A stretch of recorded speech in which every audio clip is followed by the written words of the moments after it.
Saludos cordiales, Honduras. Gracias por el privilegio de permitirnos acompañarles esta mañana en el foro Hablemos con Hechos de TV Azteca Honduras. El 5 de febrero, en la Corte del Distrito Sur de Nueva York, comienza el juicio al expresidente de Honduras, don Juan Orlando Hernández Alvarado. Su esposa, la ex primera dama abogada Ana García de Hernández, ha aceptado una invitación de TV Azteca para sostener esta mañana una conversación sobre el asunto. Abogada García, es un gusto recibirle en nuestro foro. Muchas gracias, Darío. Gracias por la invitación y por esta oportunidad de poder dirigirme a su televidente. ¿Cómo está usted? Pues estamos confiando en Dios, viviendo un día a la vez, pero con mucha fe y con mucha esperanza. ¿Qué ha aprendido? He aprendido que en la vida todo pasa. Un día estamos arriba, un día estamos abajo, pero que de todo podemos aprender y que Dios tiene un propósito en medio de cualquier circunstancia que vivimos. ¿Cómo está su esposo? Gracias a Dios está con ánimo, muy fuerte, como él es. Así como usted lo conoció, ese es el mismo Juan Orlando que es. Físicamente, ¿cómo está? Físicamente, yo no lo he visto desde el día que se lo llevaron, pero hemos hablado y le pregunto cómo estás. Y también hay familia y hay amigos que lo han visitado, igual con el equipo legal, con el abogado Raymond, con la paralegal que lo visita.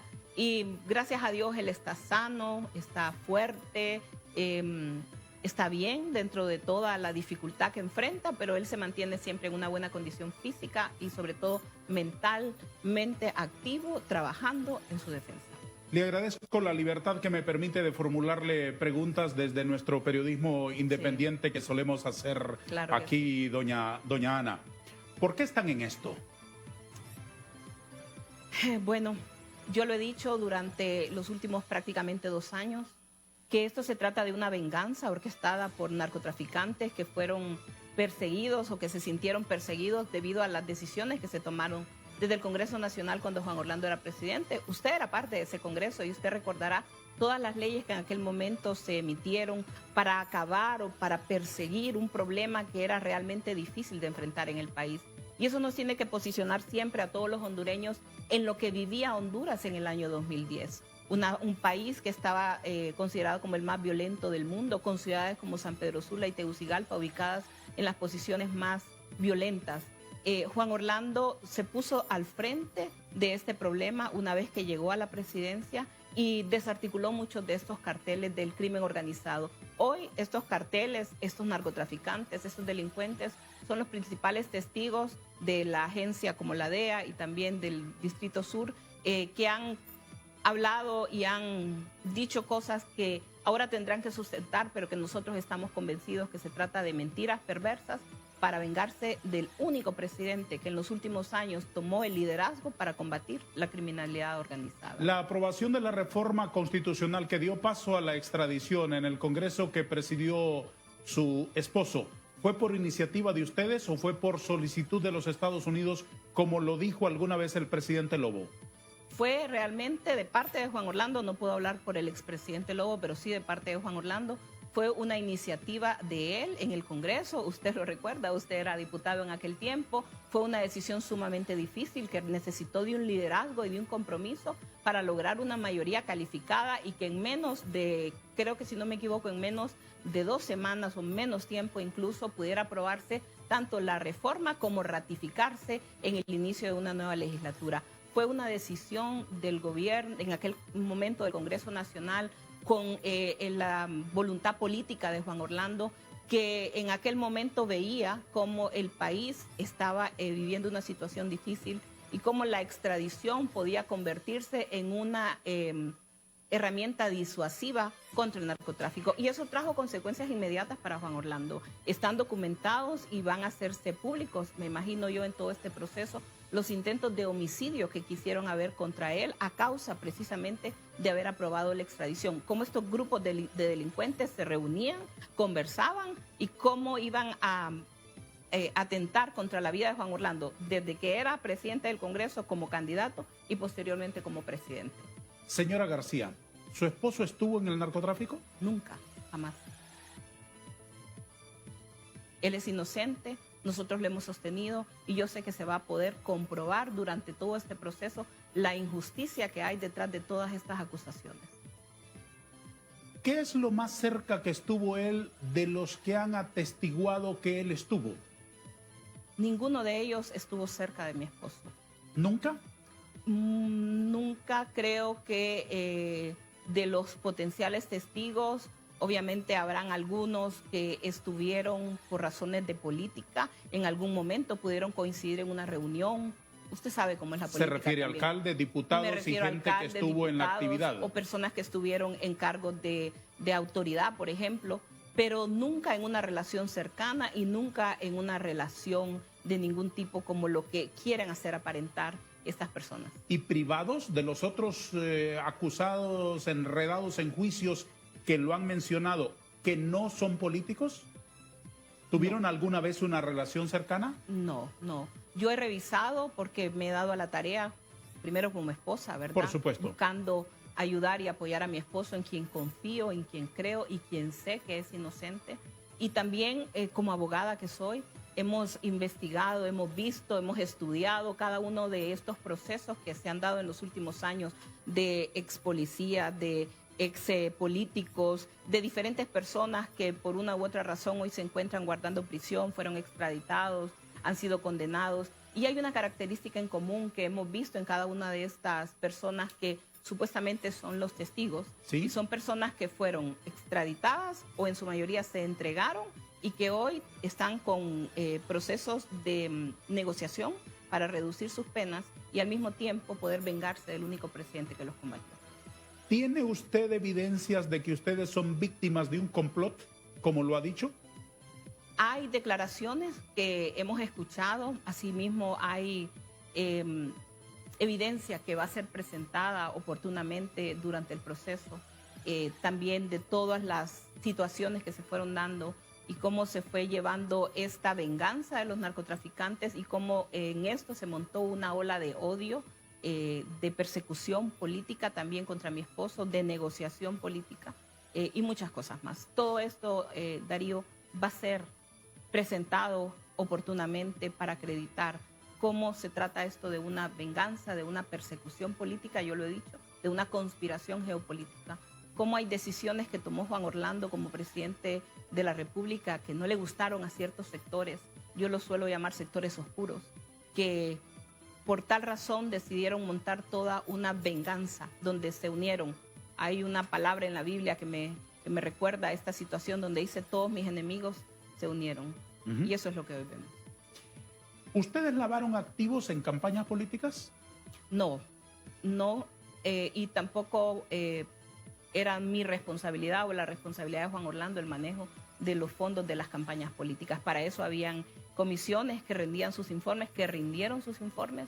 Entonces no es algo que estaba dentro de nosotros, de nuestra competencia. Al nivel del candidato presidencial, que lo fue su esposo, evidentemente, ¿no tenían la información detalladamente de quién daba cada centavo? Sí, pero no era nuestra responsabilidad inmediata. Y ahí quiero hacer una aclaración que para mí siempre es muy importante. Sí. Una de las directrices que emitió Juan Orlando desde su primera campaña en el 2012 era que en la campaña no se iban a aceptar donaciones en efectivo o de personas que tuvieran algunas situaciones que se desconocían, por lo menos, en el comité de la campaña. Así es. Y por eso siempre se hizo a través de donaciones o de aportaciones a través de cheques.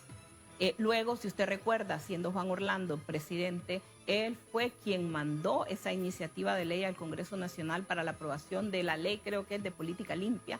¿Por qué? Porque precisamente se buscaba darle transparencia a las campañas políticas y evitar que se infiltrara con recursos provenientes del crimen organizado. ¿El caso de su esposo se deriva de otros juicios? Comenzó a través de otros juicios y vemos el expediente en el Distrito Sur, comienza a través de otra persona y luego va acumulándose por esa razón. De hecho, hoy día, para el juicio que está programado para el próximo 5 de febrero, está contemplado que se haga con otras dos personas. ¿A qué se refiere la defensa y ustedes particularmente cuando hablan de una conspiración y le agregan el elemento geopolítica? A que hubieron decisiones como, por ejemplo, y vuelvo a ponerlo a usted de ejemplo, perdón que lo utilice tanto, pero como fue la aprobación de la Ley de Espacios Aéreos. Esa fue una ley controvertida, porque las estrategias de combate tal vez de otras agencias no eran las mismas que el país, pero para Honduras esa ley significó una disminución instantánea, Detálleme inmediata. eso para quienes lo ignoran de nuestros espectadores.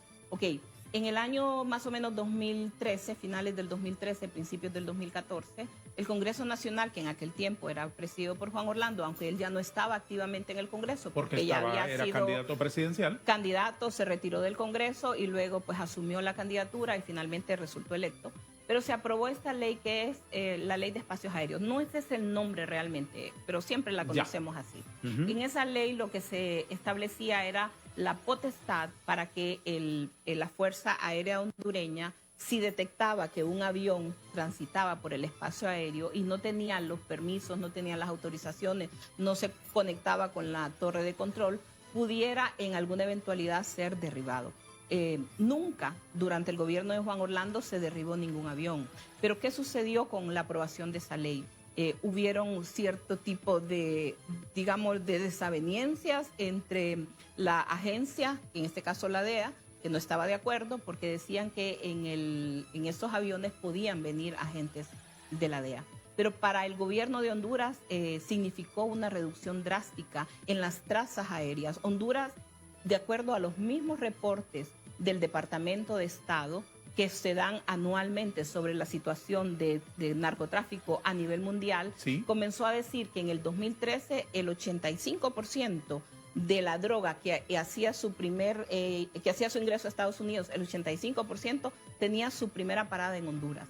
Pero esta ley, Darío, hizo que los narcotraficantes buscaran rutas alternas. Estas rutas alternas generaron una distorsión, si lo podemos llamar así, de la situación del mercado del narcotráfico que tanto daño hace a nuestro país como a los consumidores en Estados Unidos, del tema económico.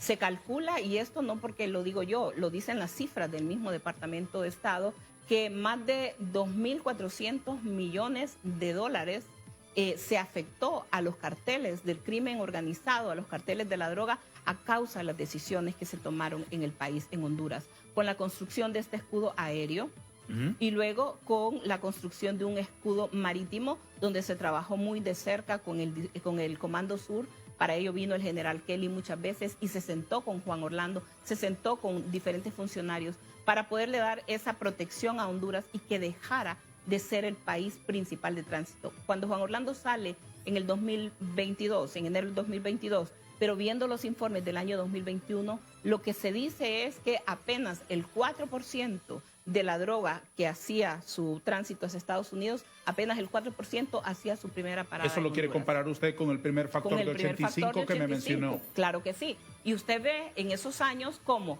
al disminuir el flujo de la droga, las trazas que nos proporciona, y ahí están los cuadros que proporciona el mismo Comando Sur, donde se ve las trazas de los vuelos que antes salían del sur que antes salían de Colombia o de Venezuela y hacían su primera parada normalmente en la zona de La Mosquitia, cómo esas trazas comienzan a moverse hacia otros sectores, en este caso hacia Guatemala, y luego también como por embarcaciones comienzan ya no a salir por la zona del Atlántico, sino que se mueven por el Pacífico. ¿Esa es información fidedigna en manos de la DEA y en manos de otras agencias o solamente del gobierno de Honduras? No, esa es información del gobierno de los Estados Unidos.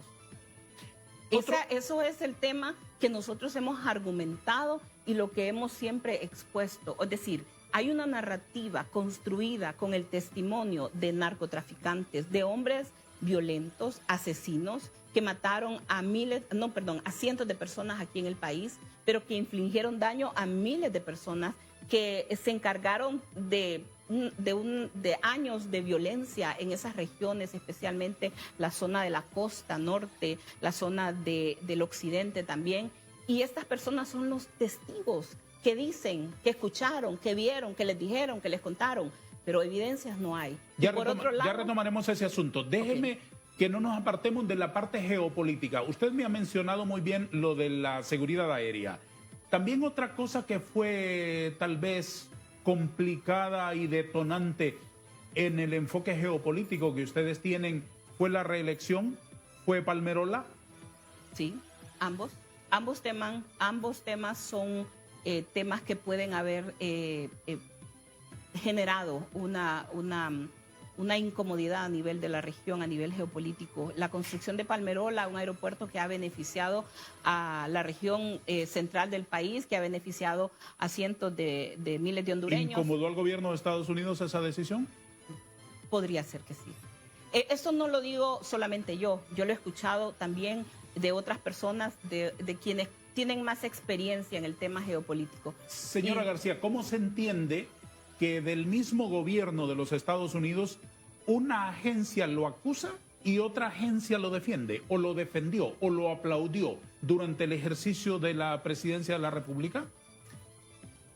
Es bastante complejo de entenderlo. Algunas veces uno no encuentra una razón lógica, porque Juan Orlando siempre fue un aliado cercano y trabajó de la mano con las diferentes agencias.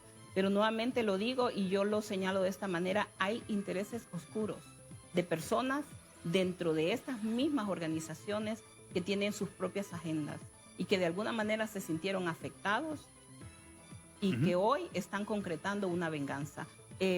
Obviamente no puedo entrar en detalle, Darío, me encantaría y llegará el momento en que lo pueda hacer cuando este proceso haya concluido. Venga aquí y lo conversamos. Claro que sí, quiera. Pero lo que yo he podido ver es que sí hay una parte de ciertos sectores que se aliaron con el narcotráfico.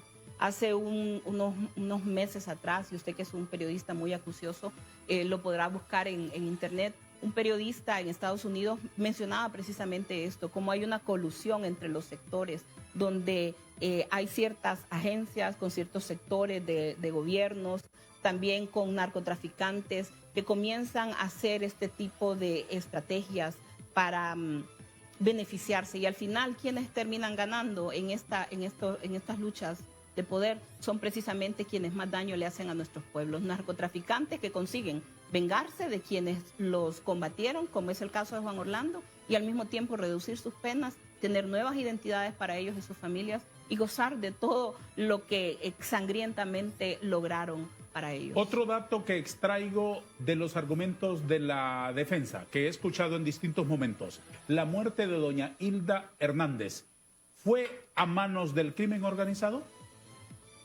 Eso el abogado Raymond Colón lo expresó, sé que en una de las comparecencias, y es un tema que deberá de evacuarse en el juicio. Yo preferiría no referirme directamente a esto, porque la información que nosotros siempre se nos dio fue un accidente.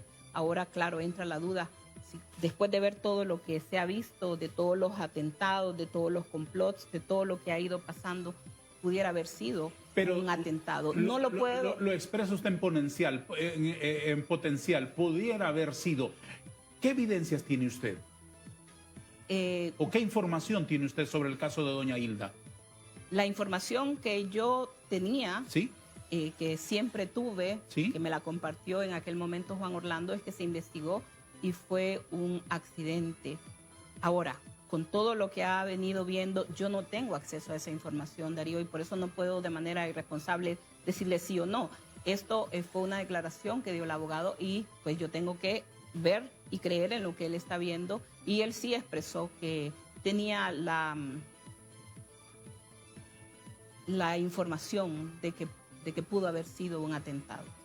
Doña Ana, el 27 de enero del 2014, cuando usted se peinaba y se preparaba para ir al estadio en olor a multitud a tomar la presidencia de la República de la mano de su esposo, o a ser primera dama de la mano del presidente, ¿se imaginó este escenario que hoy viven? No, nunca. Nunca me lo imaginé, porque yo siempre he visto a Juan Orlando, conozco su trabajo, conozco su forma de ser, conozco sus convicciones, sus principios. Somos un matrimonio de más de 34 años vamos a cumplir, pero de conocernos más tiempo. Y sé que cada día de su gobierno se dedicó con alma, cuerpo y con todo su corazón a servir a Honduras. Hoy, desafortunadamente, atravesamos un momento difícil en nuestra vida. No lo esperaba, realmente, créanme lo que lo digo, nunca hubiera esperado esto, pero he llegado, cuando usted me preguntaba qué he aprendido que Dios tiene un propósito en todo. Y hay un versículo que me gusta mucho en la palabra que dice, que lo dijo en el libro de Job, cuando dice, si le doy gracias a Dios por los días buenos, también le voy a dar gracias a Dios por los momentos que no son tan buenos. Porque después de esto, dice el libro de Eclesiastés, todo pasa. Vendrán momentos mejores. Yo estoy segura de quién es mi esposo, segura de su inocencia y segura de que pronto volverá con nosotros. Permítame hacer una pausa en nuestro conversatorio. Sí. La ex primera dama de la República, doña Ana García de Hernández, está aquí con nosotros conversando. 2 minutos para la publicidad.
Emitimos nuestro foro todos los días de lunes a viernes a las 7 de la mañana por TV Azteca Honduras. Aquí los invitados son el principal componente de nuestro foro. Son los que tienen la palabra. Aquí se extienden dando sus explicaciones. Esta es una pantalla plural, la pantalla de TV Azteca Honduras, donde caben todas las opiniones y todos los puntos de vista. Muchas gracias por acompañarnos. También pueden disfrutar de nuestra retransmisión a las 10 de la noche después de los deportes y por todas las plataformas habidas y por haber, desde la creación del mundo hasta nuestros días, en todas las plataformas. Ahí hay un espacio de TV Azteca. Acompáñenos, por favor, que para nosotros obviamente es un señalado honor y una elevada exigencia a cuya altura queremos estar siempre. Muchas gracias a todos por su compañía. Doña Ana García, a su esposo se le acusa fundamentalmente de 3 cargos por parte de la Fiscalía de los Estados Unidos. ¿Qué comentario le merece a usted particularmente la acusación de delitos tan graves? Hemos hablado con el abogado Colón precisamente sobre estas acusaciones y sobre cada uno de estos delitos y lo inverosímil prácticamente, ¿verdad? Es como una película, si lo quisiéramos ver ahí. Número 1, conspiración para importar cocaína a los Estados Unidos. Sí. Número 2, posesión de armas y dispositivos destructivos para promover la importación de cocaína. Número 3, conspiración para usar y portar ametralladoras y dispositivos destructivos durante la conspiración de importación de cocaína que ya se mencionó más arriba. Mire, primero que nada, esto es una bofetada al pueblo hondureño, porque Juan Orlando fungió como presidente de Honduras y durante 8 años el pueblo hondureño vio a Juan Orlando en cada aspecto de su vida, nos vio en todo el país, en toda la gestión de gobierno. Cuando usted vio a un presidente como Juan Orlando en posesión de armas y dispositivos destructivos. O sea, no tiene ningún sentido. ¿Por qué? ¿Por qué está hablándose de esto? Porque hay un grupo de personas que son unos narcotraficantes que huyeron del país después de haber asesinado violentamente a cientos de personas y que ahora, para buscar vengarse del presidente que los combatió a través de la aprobación de leyes como la extradición, la ley de lavado de activos, porque sus bienes fueron incautados, tuvieron que hacer acuerdos de colaboración con las agencias, en este caso con la DEA y con la Fiscalía del Distrito Sur, y que ahora parte de sus colaboraciones es hablar en contra de alguien más para lograr una reducción de sus condenas. Lo importante acá es que la defensa está preparada para poder contraargumentar cada uno de estos cargos y demostrar que ninguno de ellos tiene ninguna razón de ser. Si es una venganza señalarle de esos 3 cargos por parte de narcotraficantes que fueron extraditados o que salieron del país, durante el gobierno del presidente Hernández, ¿por qué no acusan y por qué no denuncian a otros miembros también de su gobierno? Porque ¿quién tomó las decisiones? ¿De quién había que de vengarse? Es una construcción de un discurso de odio, pero también de una venganza. Juan Orlando, por su condición como presidente durante 8 años, no lo podemos negar, acumuló muchos enemigos, muchos adversarios políticos, muchos adversarios por las decisiones que él tomó. Y es una coincidencia, nosotros lo decía la defensa hace unos días en un comunicado, como todos estos enemigos desde diferentes posiciones se unen en una campaña permanente. Por un lado están los mismos narcotraficantes que son los que instrumentalizan esta venganza a través de su testimonio, que tendrán que probarlo y que tendrán que ir y declarar y demostrar que lo que ellos están diciendo es cierto, cuando nosotros sabemos que todo lo que han construido es una narrativa llena de mentiras y llena de muchos inventos. En la construcción de un discurso, como dice usted, voy a tomar palabras suyas, narrativa de odio y de venganza, ¿ha aludido usted, y es la primera vez que se lo escucho, a adversarios políticos? Claro que sí. ¿Hay también políticos contribuyendo a construir estas acusaciones tan gruesas? Sí las hay, sí los hay.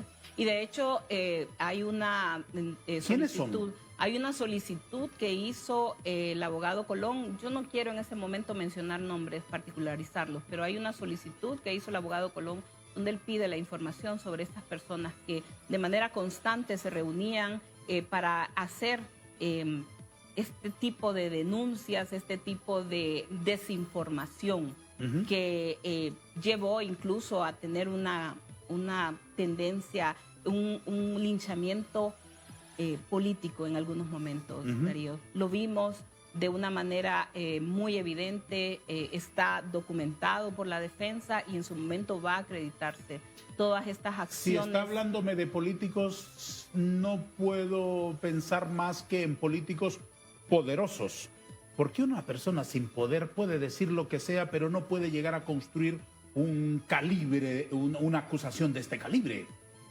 Está hablándome de políticos poderosos o poderosísimos.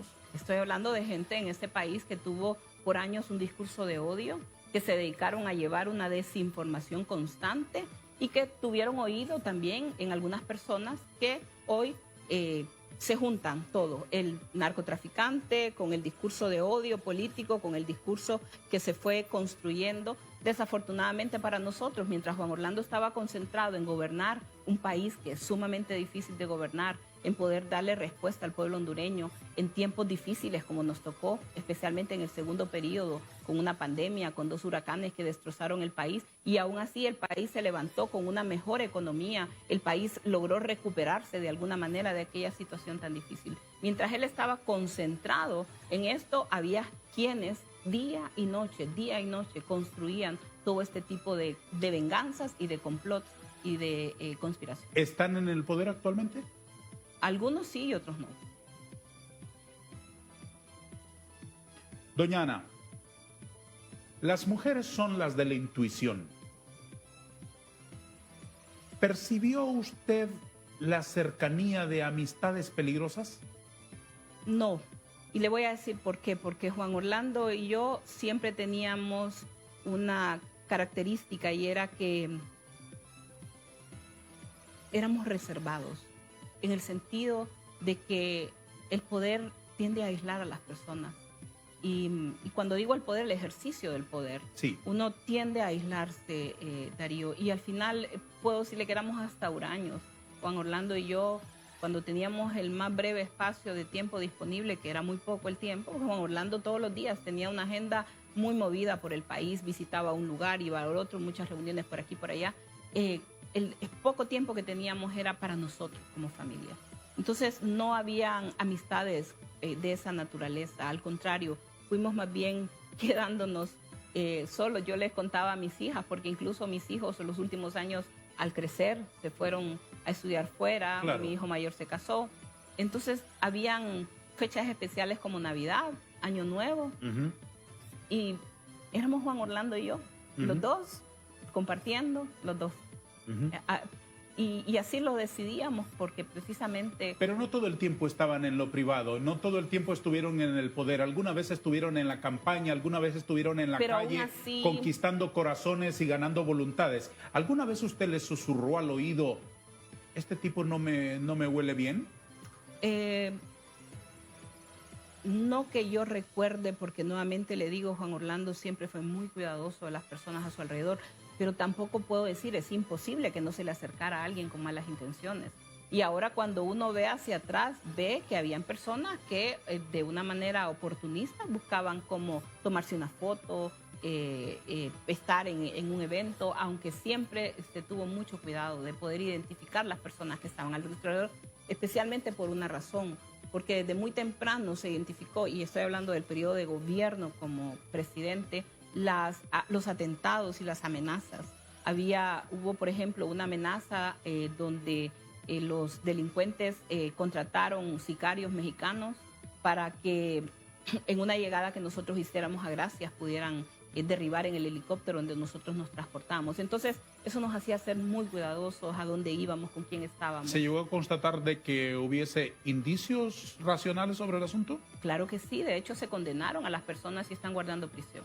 Era una banda contratada por un cartel, en este caso fueron los Valle, según todo lo que se logró determinar, quienes habían planeado junto con sus asociados, entre ellos, varias personas, poder atentar contra nuestra vida. ¿Por qué?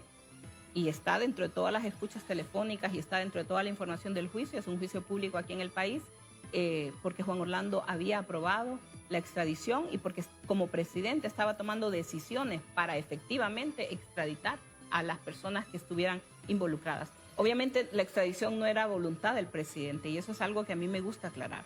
La extradición es a petición del gobierno de los Estados Unidos.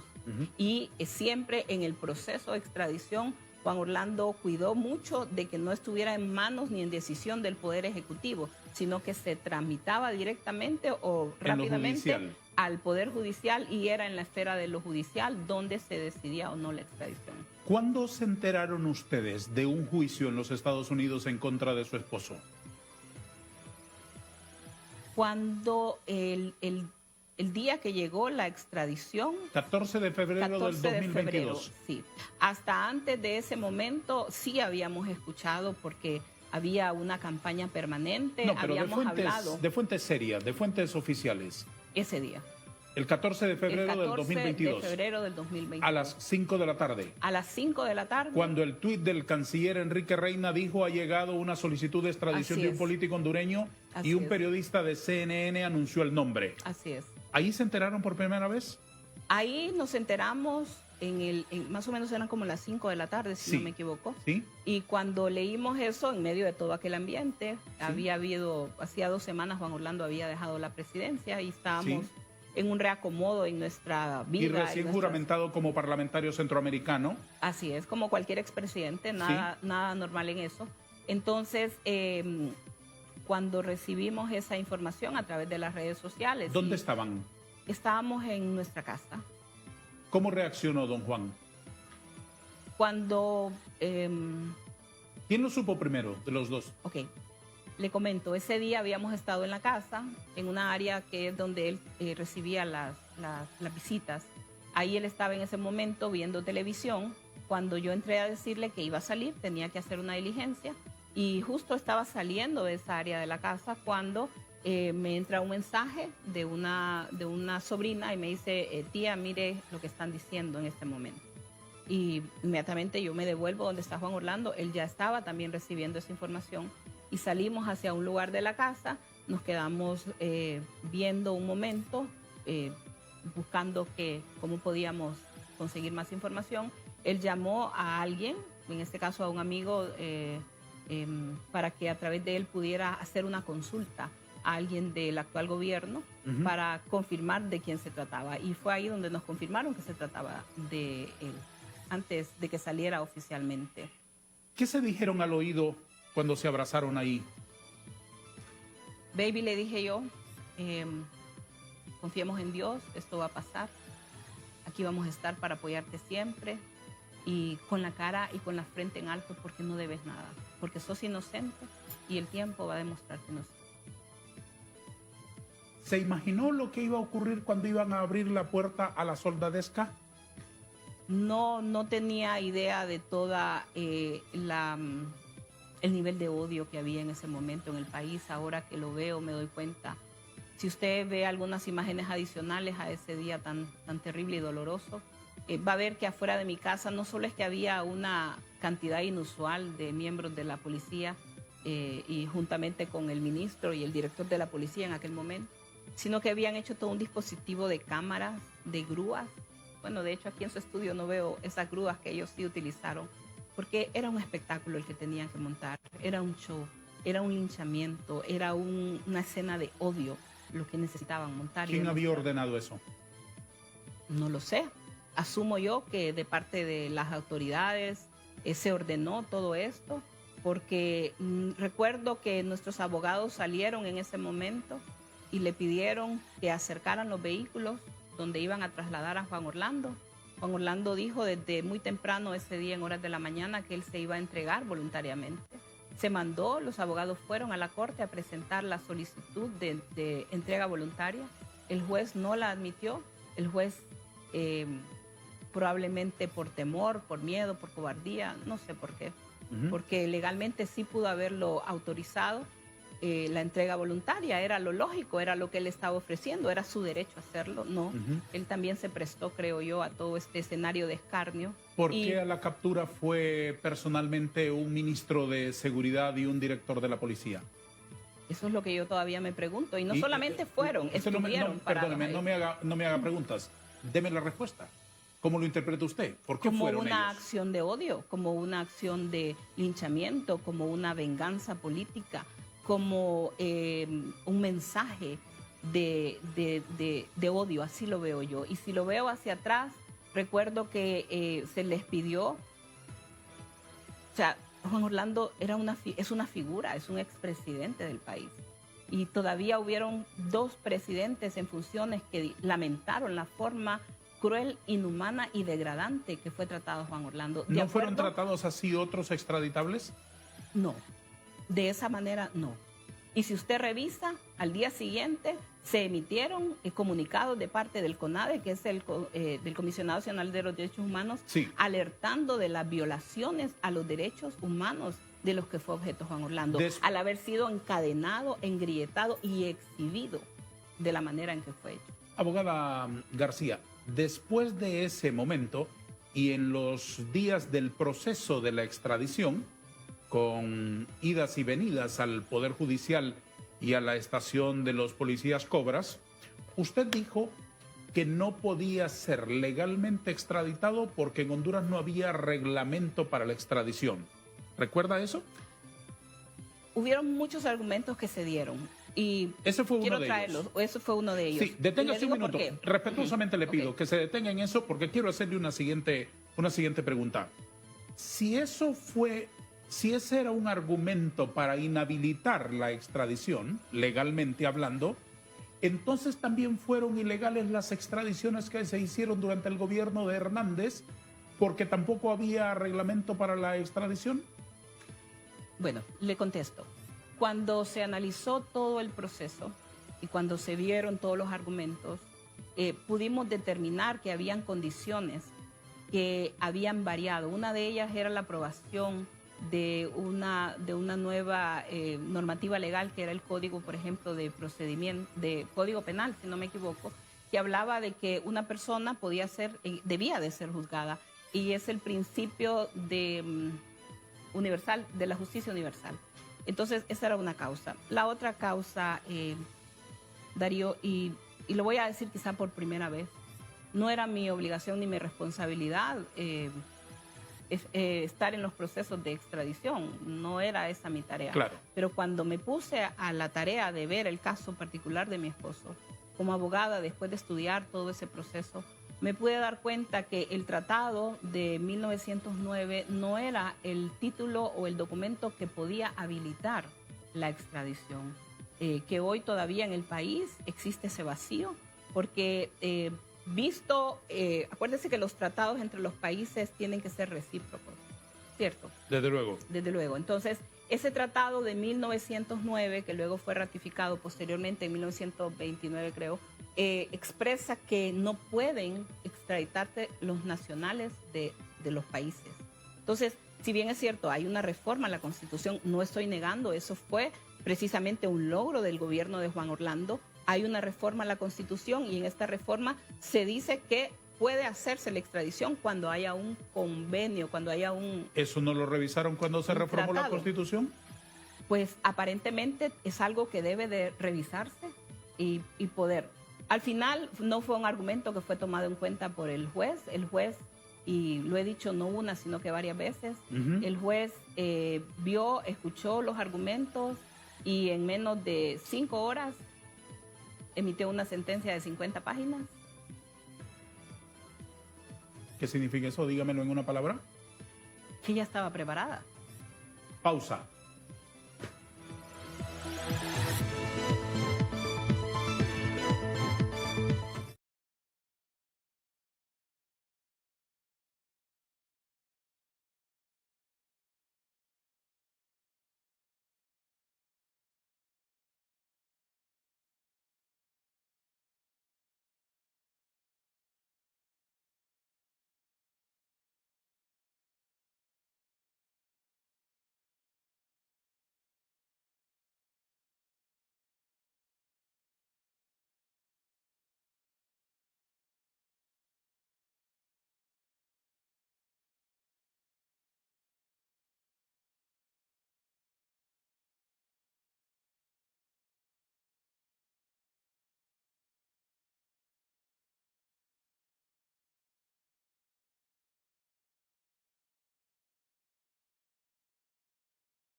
¿Cómo ha vivido usted particularmente ese tiempo tan complejo de ver a su esposo extraditado?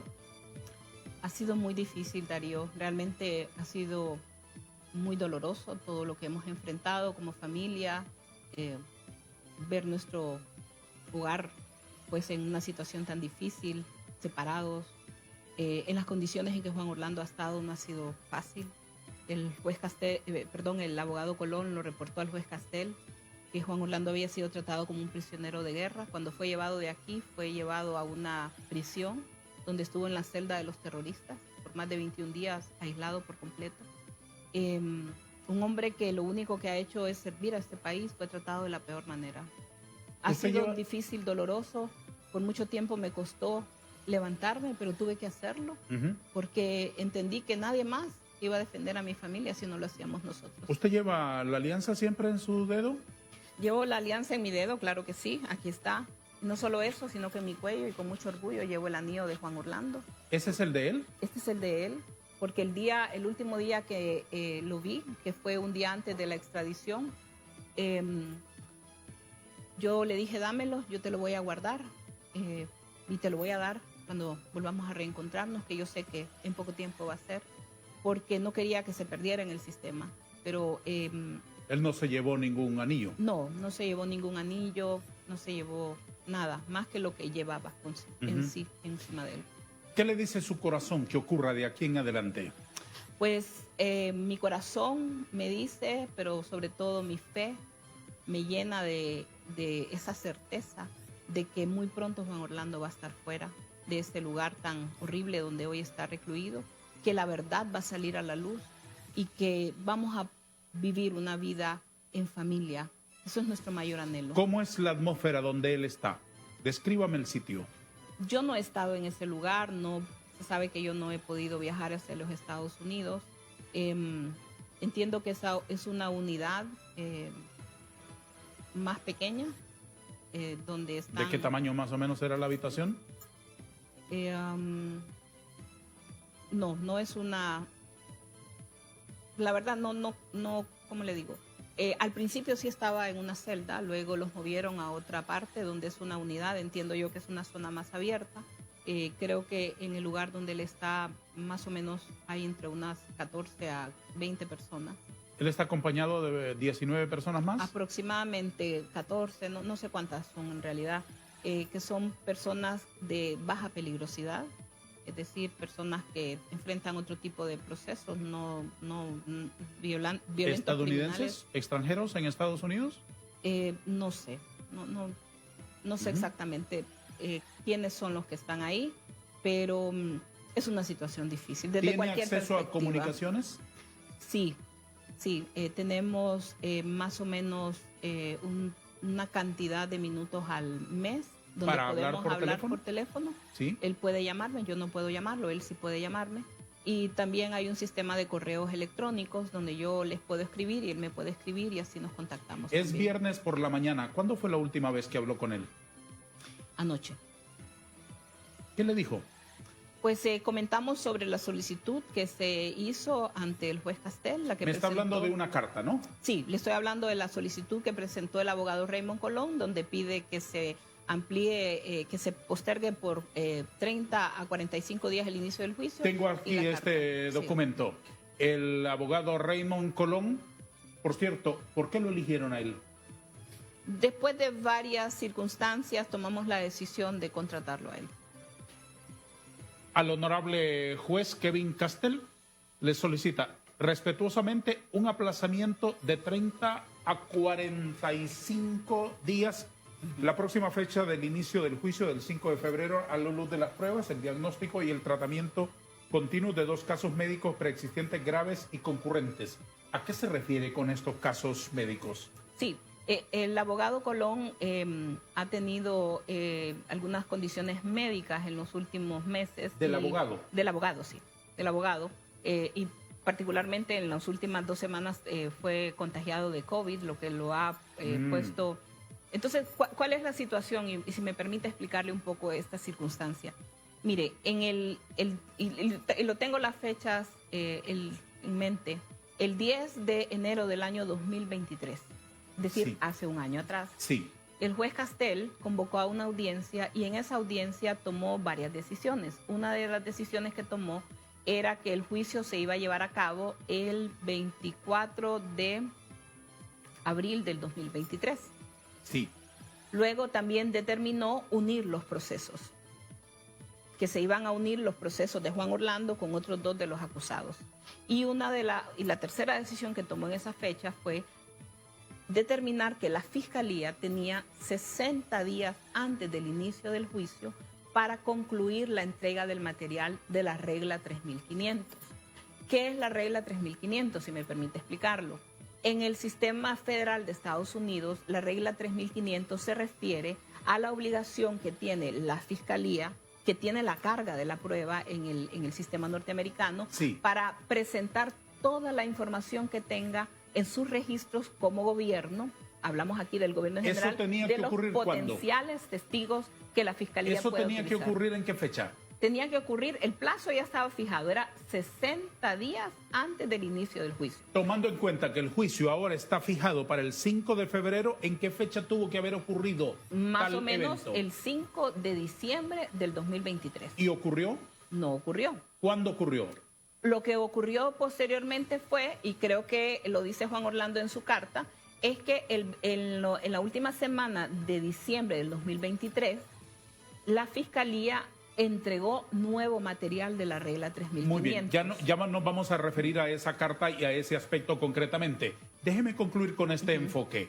Estas condiciones por las cuales he estado recibiendo atención médica, dice el abogado, durante más de 24 meses, han afectado en ocasiones mi capacidad para revisar la voluminosa y continua producción de descubrimientos del gobierno con mi cliente.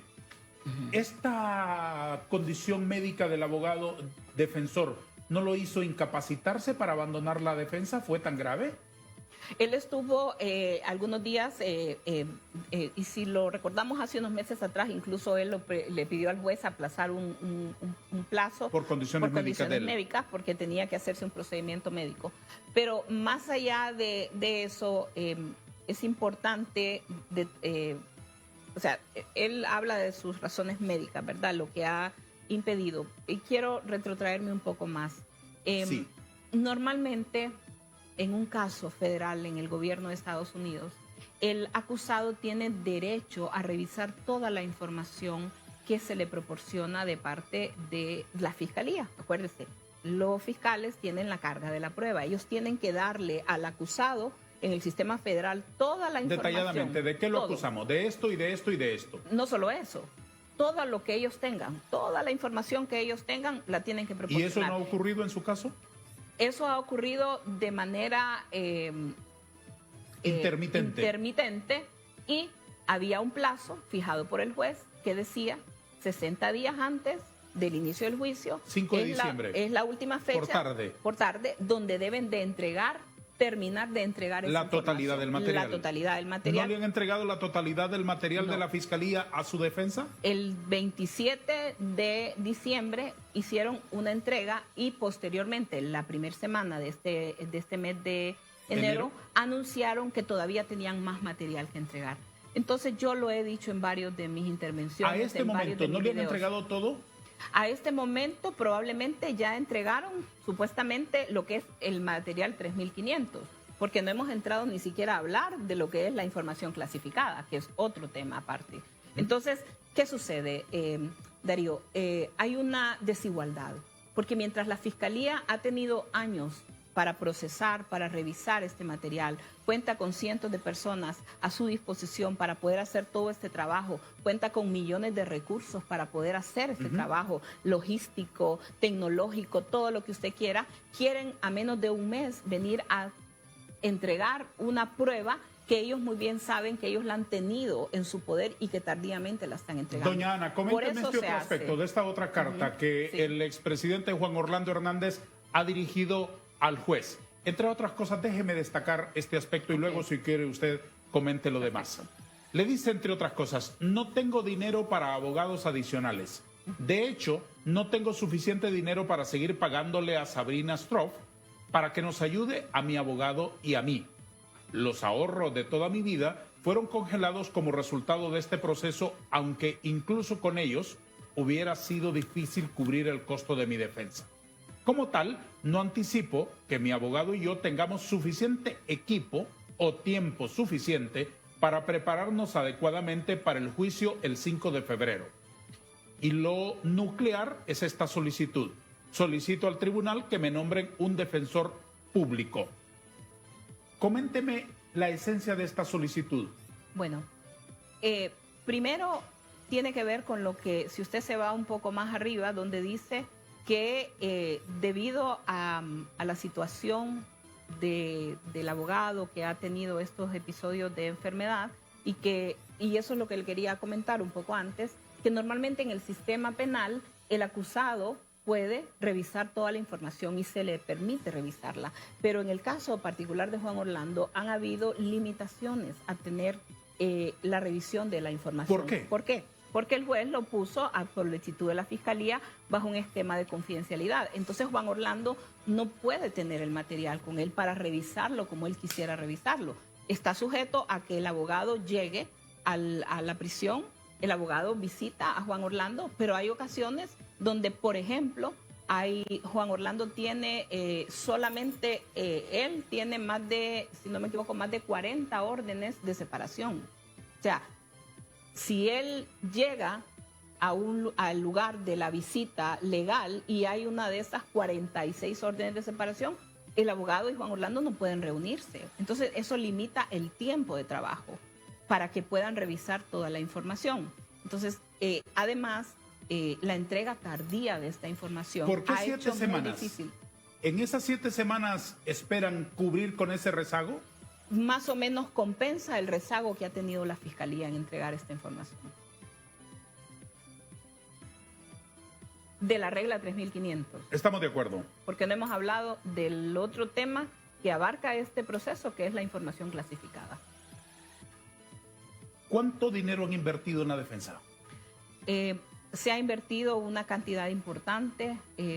No quisiera mencionar sumas, de todas maneras sé que lo han hecho público el contrato que teníamos, pero lo que sí puedo decirle es que para nosotros Ha sido un esfuerzo muy, muy difícil. ¿Y es real esto que no tienen dinero para pagar un abogado y están solicitando un abogado de la defensa pública? ¿Y de qué otra manera lo íbamos a decir si no es real? Claro que es real. Acuérdese que a nosotros nos incautaron nuestras propiedades. Nos incautaron lo que teníamos. Esa es nuestra realidad. Y lo dije al principio, Darío, nosotros como familia hemos sido objeto de una campaña sistemática de odio y de mentira, de perversidad. Hay gente que se para a hablar en contra de Juan Orlando y dice cualquier cosa que se le ocurra decir. Y hay personas que desafortunadamente lo creen. Y hay quienes montaron una campaña en contra nuestra de llegar a decir que éramos dueños de no sé cuántos miles de millones y no sé cuántas propiedades. Y esa no es la verdad. La verdad está reflejada incluso en la incautación de bienes que hizo la Fiscalía, que usted la puede revisar, que fue del dominio público, que lo que hicieron fue tomar las propiedades que Juan Orlando y sus hermanos habían heredado de mi suegro. ¿Cuándo fue la incautación de esos bienes? Eso fue en el 31 de marzo del año 2022. Entonces comenzaba este proceso. El proceso. Comenzaba este proceso. Entonces todavía no se había pagado a los abogados de la defensa. Todavía estaba en ese proceso. Entonces, ¿cómo cubrieron eso? Ha sido muy dificultoso y todavía estamos en ese proceso. ¿Recibieron contribuciones de organizaciones internacionales? No, de organizaciones internacionales no. ¿De privados? ¿Cómo de privados? ¿De personas de la sociedad?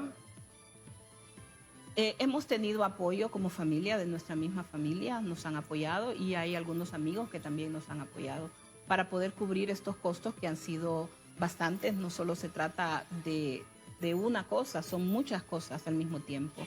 No ha sido fácil. ¿Es cierto que contribuyeron los de la comunidad judía de los Estados Unidos? No contribuyeron. Económicamente ¿Sí? No contribuyeron, no. Se lo pregunto porque se dijo, pero se dicen cosas y yo por eso se lo pregunto para que usted me lo plantee. Económicamente no contribuyeron, no era ese el acercamiento que hubo en su momento, fue a raíz de una relación que se había cultivado antes durante el gobierno, pero no contribuyeron. De hecho, hubieron personas que en nombre de la comunidad judía han tenido campañas sostenidas en contra de mi familia, en contra de mi esposo. Doña Ana, ¿qué esperan ustedes que responda el juez ante esta solicitud, tanto del abogado Colón como de su esposo? Pues yo esperaría que pudiera otorgarse lo que se está solicitando. Pero nuevamente es una decisión del juez, quien va a determinar si concede tanto la ampliación del plazo como el nombramiento del miembro adicional de la defensa. Adicional. Si lo vemos en función de los otros personas que están en esta causa, a cada uno de ellos se les han nombrado abogados, no solo uno, sino que varios, y al mismo tiempo se les ha incluso nombrado equipo de investigadores y personas. ¿Cómo recibieron ustedes como familia y como el equipo de la defensa del señor Hernández que el juez decidiera incluir en el mismo juicio a don Edwin Hernández, así se llama, don Mauricio Hernández, el otro señor acusado, y don Juan Carlos Bonilla Valladares? En su momento el abogado le presentó al juez una solicitud para que se hiciera la separación del juicio. ¿El abogado defensor? El abogado Colón, sí. Claro, sí. Y esa solicitud está planteada desde más o menos el mes de marzo del año 2023 y no ha sido ¿Cuáles son los argumentos de la defensa para pedir que se separen? Básicamente que no era para la conveniencia o más bien para garantizar el proceso a Juan Orlando, en este caso, estar unidos los tres bajo un mismo juicio. El juez no ha respondido a esa solicitud y hasta el momento se mantiene como que los tres van a ir al mismo proceso. ¿Quién es Mauricio Hernández? Mauricio Hernández, tengo entendido que es un ex policía que fue mencionado en una de estas acusaciones y que hoy está allá en Estados Unidos esperando también el proceso. ¿Tienen parentesco? No hay parentesco. Sé que él es también, su familia es de allá, pero legalmente no hay un parentesco y tampoco ha existido una relación de familia. ¿Y con don Juan Carlos Bonilla Valladares, qué tipo de relación tenía su esposo? Pues a él, obviamente, fue un funcionario de la Policía Nacional y si usted recuerda, Él fue el director de la policía nombrado en los tiempos donde el presidente Lobo era presidente y Juan Orlando era presidente del Congreso. Una relación de conocer quiénes son los funcionarios que actuaban en aquel momento. Institucionalmente, nada más. Así es. ¿Conoció el presidente Hernández irregularidades cometidas por Bonilla? No puedo yo decirlo porque tampoco puedo juzgar a nadie en su accionar. No era la responsabilidad de Juan evaluar el desempeño de ellos. Sí recuerdo, y esto es algo que está y lo ha dicho Juan Orlando, que cuando él era presidente del Congreso, y usted lo ha de recordar también, y hubieron varios intentos por adecentar la Policía Nacional. Y en aquel momento se aprobaron varias leyes que iban encaminadas a esto. Y sí recuerdo, y porque esto lo ha dicho Juan Orlando, que él se reunió con la cúpula de la Policía Nacional en una reunión. En aquel momento le pidió la autorización al presidente Lobo para sostener esta reunión, siendo él precandidato, y les expresó que si él llegaba a ser presidente, uno de sus objetivos iba a ser adecentar la policía. Y que para poderlo hacer, porque había tantos actos de corrupción, recordemos que en aquel momento se hablaba de que habían policías activos que habían participado en el asesinato de varios altos personajes del país. Incluso se nombró una comisión interventora de la policía. No, pero quiero ser enfática en esto, porque ya siendo Juan Orlando presidente, se nombró a esta comisión de sociedad civil que hizo esta labor de hacer todo el proceso de depuración y fortalecimiento. Pero una de las medidas que tomó Juan Orlando en aquel momento como presidente del Congreso y luego ya en la presidencia de la República fue la creación en el Congreso y luego el apoyo y fortalecimiento de la Policía Militar del Orden Público para ayudar en aquel momento en las labores de seguridad del país. Hoy, después de tanta agua bajo los puentes, ¿se sienten ustedes traicionados por el Partido Nacional? Me lo responde después de una pausa, si le parece. 3 minutos nos separamos nada más en nuestro conversatorio. Siga aquí en TV Azteca, más cerca de ti.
Doña Ana García de Hernández, ¿se sienten ustedes traicionados por el Partido Nacional? Esa pregunta me la suelen hacer varias personas. ¿Cuál es la respuesta que tiene usted? La respuesta es que he sentido un apoyo muy fuerte de parte de la base del partido. Sí, también he sentido de algunas personas que decidieron hacerse a un lado, pero llega un momento, Darío, en que uno no tiene energías para pensar en lo negativo y solo hay que enfocarse en las cosas que nos van a ayudar a enfrentar esta situación. ¿Ha tenido contacto con doña Xiomara Castro? No. ¿Y con don Manuel Zelaya? Tampoco. ¿Y con más personas del entorno del poder? No. ¿Usted no lo ha intentado? No. ¿No lo necesita? No puedo decir si necesito o no, pero no he intentado. ¿Ellos tampoco han intentado alguna aproximación con ustedes? No. políticamente hablando, ¿los Hernández han tenido convenio con los Zelaya? No. Déjeme decirle que en esa parte política no era mi parte. Yo sé que Juan Orlando habló con el presidente Zelaya varias veces cuando él fue presidente de Honduras, especialmente en el primer periodo de gobierno. Después las cosas fueron radicalizándose más. Obviamente las campañas nos llevaron a situaciones muy extremas, pero de hecho, puedo decirlo, el día que sucedió el tema de la extradición, Juan Orlando llamó a un amigo para que este amigo pudiera, a través de su amistad que tiene con el presidente Zelaya, pudiera averiguar si era Juan Orlando la persona que estaba siendo solicitada en extradición. Pero no había un contacto directo entre... ¿Son amigos ellos? ¿Quiénes? ¿El presidente Hernández y el presidente Zelaya? No, no había un contacto con ellos en mucho tiempo. Entre el 27 de enero del 2022 y el 14 de febrero, o más bien la fecha de la extradición, que creo que fue en abril, ¿no? En abril 21. Entre el 27 de enero del 22 y el 21 de abril del 22, mientras estaba desarrollándose el juicio de la extradición, ¿el presidente Hernández habló con el presidente Zelaya? No que yo tenga conocimiento, porque para empezar no tenía acceso a teléfono. Quien sí llegaba a verlo y llegó en múltiples ocasiones a verlo, a Juan Orlando, porque en varias de esas ocasiones yo estaba ahí visitándolo, fue el general Savillón. Y él sí llegaba a visitar a Juan Orlando y más de en alguna ocasión le pidió a Juan Orlando que diera una declaración y que pudiera dar una entrevista que le mandaban a pedir para una persona del gobierno a petición del expresidente Zelaya. ¿Cuál fue la actitud del presidente Hernández en ejercicio en su segundo periodo cuando en el aeropuerto de Tegucigalpa detuvieron para una investigación por un asunto de unos dólares en una mochila al presidente Zelaya? No estoy al tanto de que hubiera habido alguna gestión o acción concreta sobre eso. ¿Cómo vivió usted el enfrentarse a una realidad distinta a estar en el poder? Es decir, la bajadita. Fíjese que uno se va preparando para la bajadita, porque siempre se lo recuerdan a uno. Se lo estoy diciendo en términos... Claro. Y mi bajadita no fue fácil, fue bastante difícil. Pero cuando creo que Dios nos permite asimilar y vivir estos procesos. Entonces, aquí estamos, Darío, de pie, confiando en Dios. La vida nos ha enseñado que hoy se está arriba, mañana se está abajo, pero es parte de los procesos de la vida. Cuando se está arriba, ¿se es consciente que va a llegar el momento de bajar? Nosotros siempre fuimos conscientes que iba a llegar el momento de salir de la presidencia. Ese fue siempre lo que Juan intencionaba, a pesar de que siempre dígame la hubo verdad, una viéndome campaña. a los ojos, aunque no dudo de que usted me haya hablado con la verdad. ¿No se sintieron eternos en el poder? No. ¿Ni Siempre, él ni usted? Ni él ni yo. Y eso quiero dejarlo muy claro. Y mirándolo a los ojos. A Juan Orlando le montaron una campaña desde la oposición, que era de él, de una narcodictadura. Y siempre se abrió de una dictadura, decían ellos al principio. La verdad es que fuimos a un proceso electoral que fue competido, donde participaron en aquel momento Salvador Nasralla en una alianza, perdió, no pudo aceptar su pérdida y siempre se montó en un discurso de dictadura. ¿Le ganaron limpiamente esa vez? Le ganamos limpiamente las dos veces. Y ahí está. Aunque fue controvertida la reelección, y debo de reconocerlo que así fue, pero fue un proceso quizás el más transparente, porque si usted recuerda, los votos se volvieron a contar, más de una tercera parte de los votos se contaron en presencia de funcionarios extranjeros. Pero contaron unos votos planchaditos que nos generaron dudas a todos. No, pero ahí estaban los medios de comunicación, ahí estaban los veedores, ahí estuvo la OEA, estuvo la misión de la Comunidad Europea. Siempre se ha querido tirar lodo sobre eso, pero yo estoy segura. Enfóquese de nuevo en lo que le digo de lo de la bajadita. Pero espéreme, solo quiero decirle, yo soy más que segura que de haber sido el resultado diferente, ellos hubieran dicho que el proceso estuvo bien. Lo que quiero decirle es que siempre han criticado el proceso de la reelección, pero ellos participaron en ese proceso y con eso ellos validaron y ese proceso fue un proceso dentro del marco de la ley, donde se compitió y se ganó. La bajadita no es fácil y todo el que llega a un cargo de poder debe de entender que tarde o temprano va a llegar el momento de dejarlo. ¿Ha reflexionado usted en este tiempo, ya en la llanura, sobre ese factor que a veces se les olvida, los que se emborrachan en la cima de la efemeridad del poder?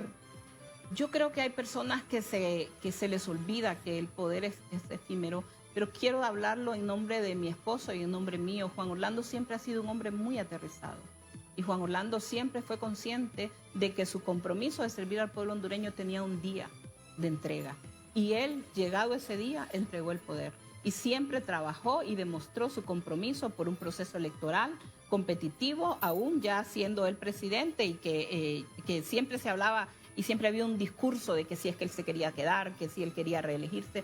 Nunca fue el objetivo. Siempre él dijo, voy a hacerlo una sola vez. Así se hizo. Y cuando llegó el momento de prepararse para dejar el poder, apoyó todo el proceso electoral desde el Poder Ejecutivo para garantizar una transición pacífica, como se dio, donde pues los que continúan gobernando están ahí en un proceso que se dio limpiamente. ¿Negociaron algo antes de dejar el poder en manos de Libre? Por ejemplo, impunidad. No, mi esposo no es de esas personas dadas a ese tipo de negociaciones. No sé si habrá alguien que lo haya hecho, pero o que pretendiera hacerlo, pero no es el estilo de Juan Orlando. No le están pidiendo consejos y tampoco está usted en el momento emocional para darlos, pero es la única oportunidad en mucho tiempo que tengo para conversar con usted. ¿Qué consejo podría darle usted a los que ahora mismo, están en las cumbres borrascosas del poder y creen que eso es eterno? Yo creo que mi consejo es no olvidar que el propósito de llegar a una posición de autoridad es servir al pueblo hondureño. Y hay que dedicar toda su energía, todo su tiempo a resolver los graves problemas que enfrentan Honduras. ¿Los marea la gente que les rodea y que les dicen a ustedes qué bonito está, qué guapo está, usted es tan inteligente, usted es tan brillante, usted es tan perfecto, usted no está para ser presidente, hombre, usted está para ser rey de este país? ¿Los marea eso? Hay quienes pueden dejarse marear. En mi caso y en el caso de Juan Orlando no creo, porque nunca dimos espacio para eso. Y como lo repito, cuando uno se enfoca, y Juan Orlando es un hombre de su formación, es un hombre que tiene muy claro sus valores, sus objetivos, sus metas, y él desde el principio sabía que había un día para llegar al poder y había un día para salirse. Él es un demócrata convencido del sistema democrático y por lo tanto siempre ha velado porque sea el sistema que pues rija en nuestro país. Y en un sistema democrático el presidente tiene un tiempo para llegar y un tiempo para salir. ¿Vio amigos aparecer y desaparecer? Sí. ¿Vio amigas y damas que la rodeaban a usted y que después en la siguiente Navidad ya no estaban? Yo creo que personas que se acercaban con sus propios intereses y que había uno que entender, ¿verdad? Y poder diferenciar los amigos de los que estaban circunstancialmente.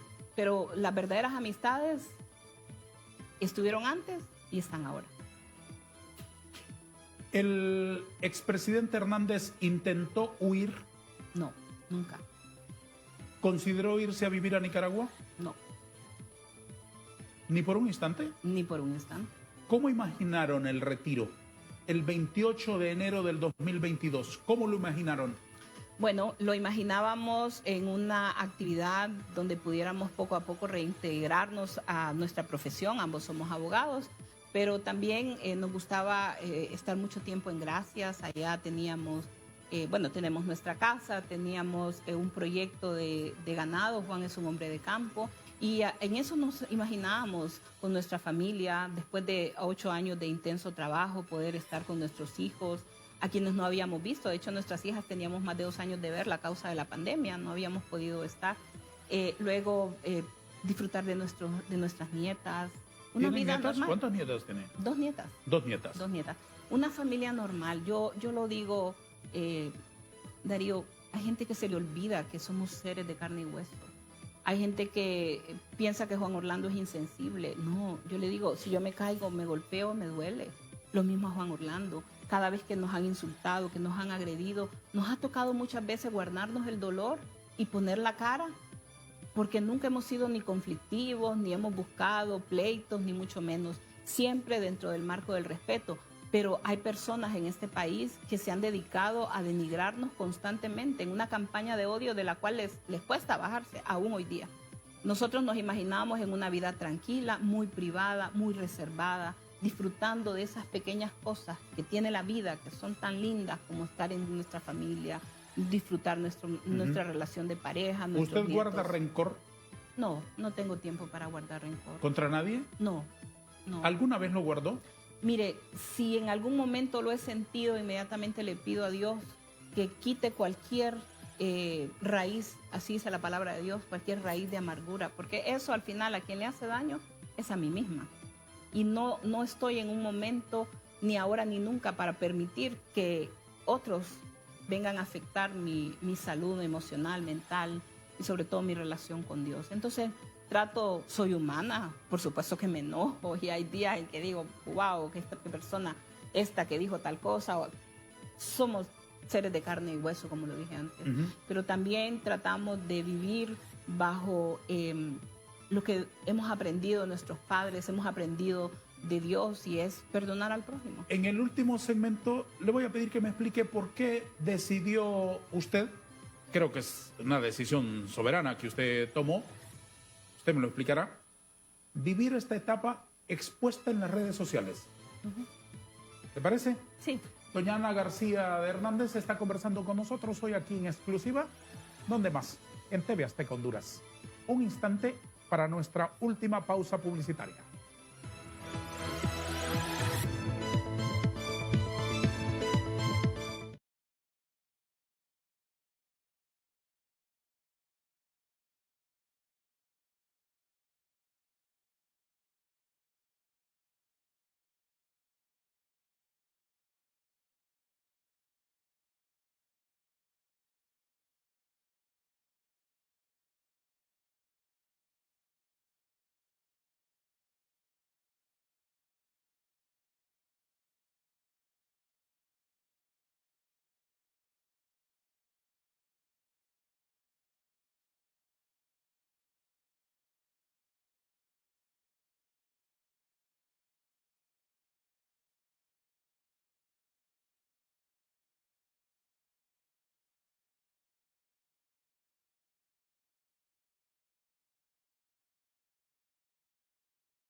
Doña Ana García, ¿por qué este periodo después de la extradición de su esposo decidió usted y sus hijas vivirlo con las cámaras de las redes sociales sobre ustedes?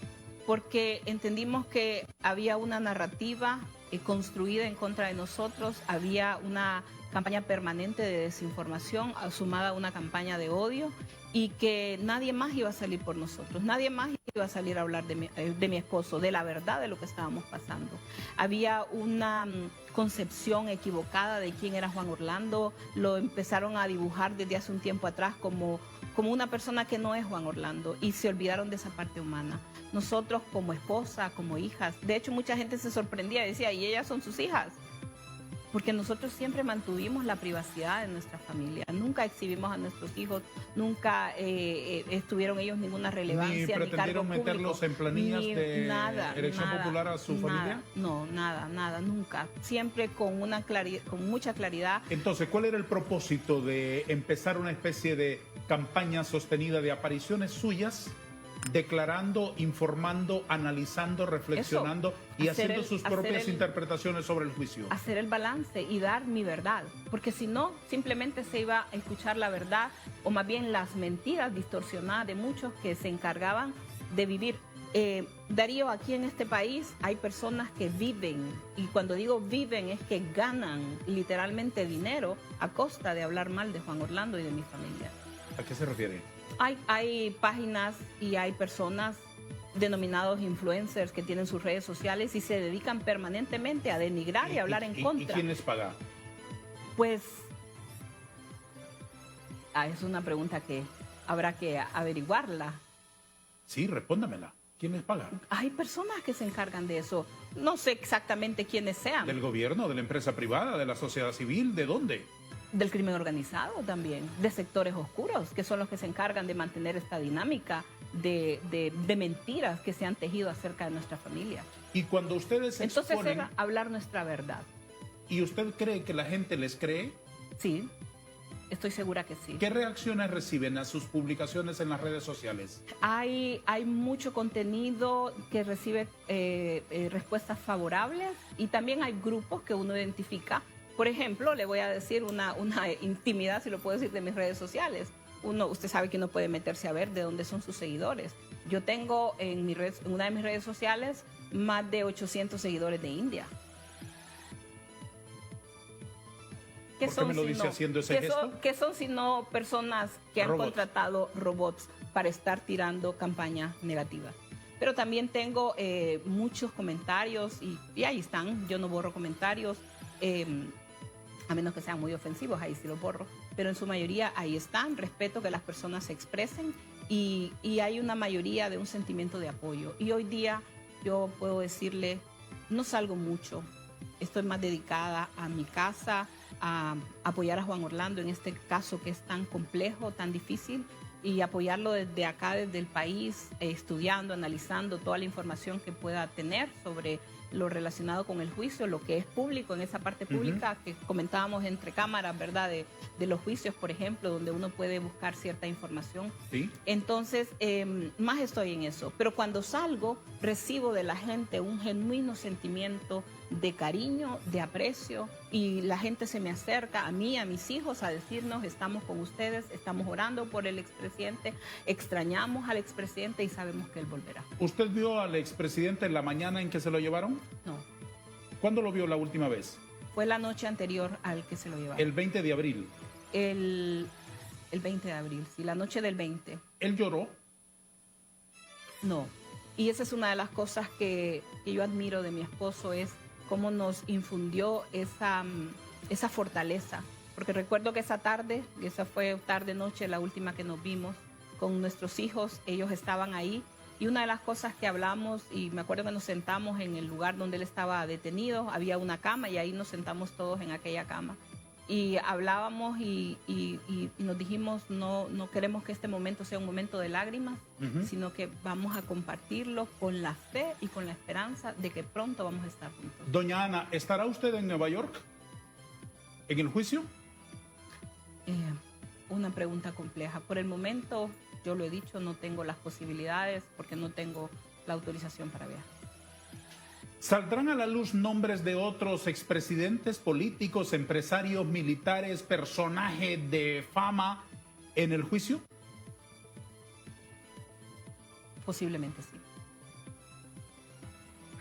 Pero nuevamente, yo no tengo acceso a esa información. Yo puedo ver lo que está en el docket, que tiene mucho que ver con juicios anteriores, donde se han mencionado ya personajes de este país, pero la información en sí nadie la puede ver. Por eso quiero decirle algo, cuando yo veo a esos opinólogos, que les digo yo, que se denominan expertos y que todo lo critican, ¿Sí? y que todo lo dicen, ninguno de ellos tiene acceso a esa información. Entonces muchas veces vienen a opinar aquí y a engañar a la gente porque opinan sobre hechos que no conocen. Mi última pregunta, ¿qué ocurrirá, qué pasará el día después del fallo? El día después del fallo vamos a tener un tiempo con Juan Orlando y nuestra familia para estar como lo soñamos un día, tranquilos, en una vida privada y poder disfrutar de nuestra familia, de nuestros hijos, de nuestras nietas. ¿Y si el fallo no es el que esperan? Yo sé que el fallo va a ser el que esperamos. Señora García, estoy muy agradecido por la gentileza Juan Orlando volverá. que ha tenido usted de estar con nosotros. Gracias. Le agradezco la gentileza de abrirse a mis preguntas y permitirme la libertad de plantearle distintas ideas. Quisiera tener más tiempo, pero lo tenemos limitado. ¿Quiere dejar un comentario final del tamaño de un tuit de 30 segundos? Simplemente agradecerle a usted por este espacio, agradecerle a sus televidentes, gracias por su solidaridad, por su cariño y reafirmarle, Juan Orlando es inocente. Juan Orlando va a probar esa inocencia ahora durante este proceso y pronto volverá aquí con nosotros a Honduras. Gracias, señora García. Gracias. A todos, gracias. Adiós.